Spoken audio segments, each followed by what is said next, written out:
Okay. Before we get to that, I just want to bring up the photo we have now of the suspect. This has just come through. This is being reported in the New York Post, and this is the man that police have in custody. So, this is a face to the name of this 58-year-old Ryan Wesley Routh. So there you have it. James, I want to talk about rhetoric for a moment. Yeah. Do you think rhetoric from the Democrats leads to this incitement against Donald Trump, or is it just the tone and tenor of debate in the US at the moment, which has been heading this way for quite some years? Well, Laura, it's a really interesting question here, and I'm really loath to blame rhetoric per se for inspiring people to violent acts. People who commit violent acts, are ultimately responsible for their violent acts. I don't subscribe to, that idea that words necessarily are violence, because, of course, that leads to all sorts of things where people want to restrict speech on the basis of protecting, people from violence. But what I will say is that when it comes to political violence, the left likes to act in the United States and elsewhere like they have clean hands on this. But I mean, if anybody who lived through the 2020 riots around BLM and Antifa, know that violence is very much a feature of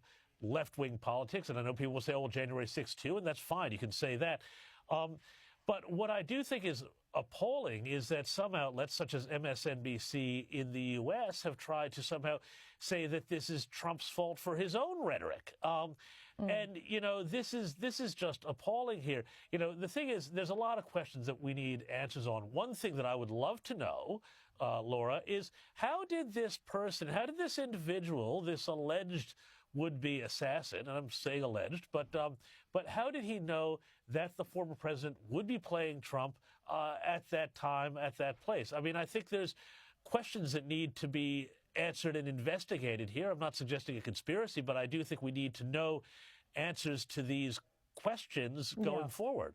Yeah, I think so too. And often what these cases can come about, what can happen in the days where this is investigated, is that I think the Secret Service has a hell of a job ahead of them to be able to track and know all the threats against Donald Trump. I mean, 58-year-old Ryan Wesley Routh, does he fit into the profile of hundreds of other people that might be upset with Donald Trump? And when you talk about rhetoric, I mean, it was just a couple of hours ago that Donald Trump tweeted, "I hate Taylor Swift."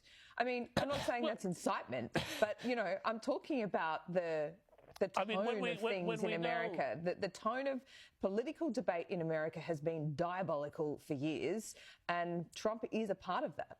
Well, sure, but I mean, if we find out that this Routh fellow was a Swiftie, then, maybe there's, something to that tweet. But to be serious about it for a moment, though, I just, I think that we have to be really, really careful about saying that, we need to be careful about our words because people might do the wrong thing. Well, people who do